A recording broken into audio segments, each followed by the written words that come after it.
বিশ্ববাজারে পোশাক খাতের আস্থার নাম মেড ইন বাংলাদেশ।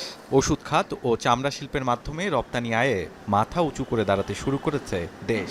ঠিক সেই সময়ে এসে চলমান পরিস্থিতি, গত 4 দিন উৎপাদন ও রপ্তানি বন্ধ থাকে সারা দেশে। ব্যবসায়ীরা বলছেন এটি দেশের জন্য বড় ক্ষতি, যা পুষিয়ে উঠতে 2 থেকে 5 বছর সময় লাগতে পারে।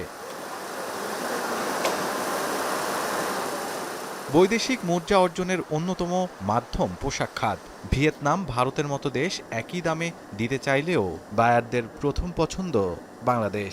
কিন্তু এ পরিস্থিতি অনেকটাই নেতিবাচক প্রভাব ফেলবে বাংলাদেশের এই রপ্তানিমুখী খাতের উপর।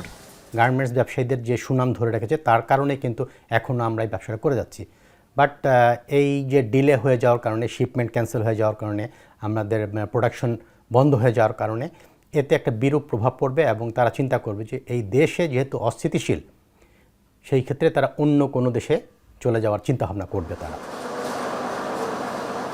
গত এক সপ্তাহে সকল ক্ষেত্রে সব ধরনের উৎপাদন ব্যাহত হয়েছে।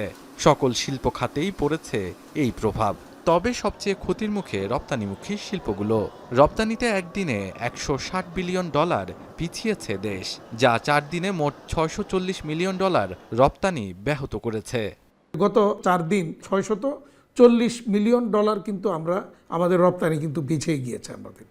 এরপরে যেটা আমাদের সবচেয়ে বড় ক্ষতি হয়, আমাদের যে র মেটেরিয়ালসগুলি আনা নেওয়া ইত্যাদি প্রতিনিয়ত আমাদের ক্ষতিগ্রস্ত হচ্ছে, হ্যাম্পার হচ্ছে, এতে উৎপাদন ব্যাহত হচ্ছে।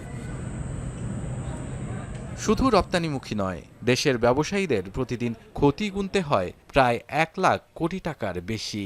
আমাদের যদি সমস্ত সেক্টর মিলিয়ে যদি আপনি দেখেন, তাহলে সেই ক্ষেত্রে দেখা যাবে প্রতিদিন সর্বনিম্ন 1 লক্ষ কোটি টাকার উপরে ক্ষতিগ্রস্ত হচ্ছে। ইন্টারনেট না থাকায় যোগাযোগ বিচ্ছিন্ন হয়ে পড়েছে বিদেশি বায়ারদের সাথে। তৈরি হয়েছে নানা জটিলতা। তাই ইন্টারনেট সেবা ও কারফিউর আওতার বাইরে রাখার দাবি পোশাক শিল্পকে।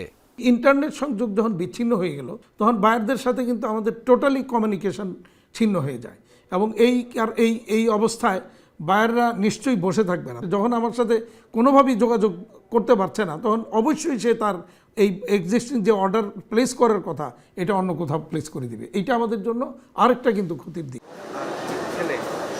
যে ক্ষতি গত দিনগুলোতে হয়েছে ব্যবসায়ীদের, তার জন্য প্রয়োজন সরকারি প্রণোদনার। দেশে স্থিতিশীল পরিস্থিতি আনতে হবে, যে কোনো মূল্যেই হোক।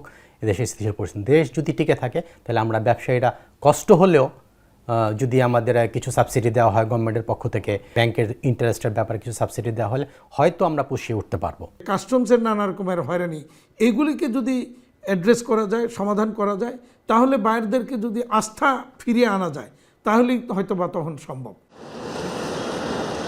দেশের সম্মান অক্ষুণ্ণ রাখতে সকলকে এগিয়ে আসতে হবে। একই সাথে সরকারের সহযোগিতা চান ব্যবসায়ীরা। শাহাদাত অভ্র, এখন, ঢাকা।